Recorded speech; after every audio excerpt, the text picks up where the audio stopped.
Penúltimo acordo, esta vez sí, a proposta da Consellería de Economía, hoxe acordamos darlle luz verde definitiva á convocatoria das axudas extraordinarias por valor de 18 millóns de euros con destiño ao sector da automoción galego, o sector auxiliar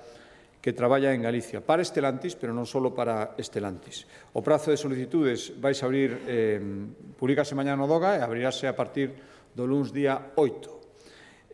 Cal é o obxectivo destas axudas? Bueno, xa as comentamos cando empezou a tramitación, apoiar o sector nunha das súas grandes transformacións, non hai dúbida que hai retos moi importantes por diante, perigos de deslocalización.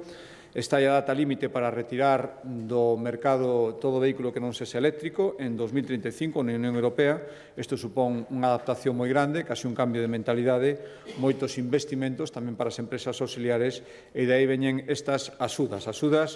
que van ser dun máximo dun 70%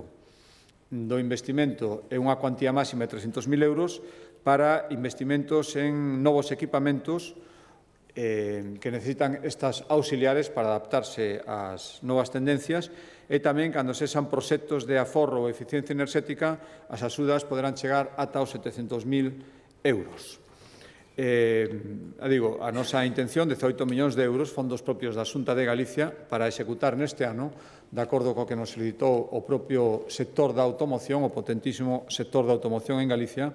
que supón 200 empresas, 25.000 empregos e o 13% do noso PIB. Demanda axuda da Xunta de Galicia para as adaptacións necesarias e iso responden esta convocatoria do IGAPE por 18 millóns de euros para este ano 2024.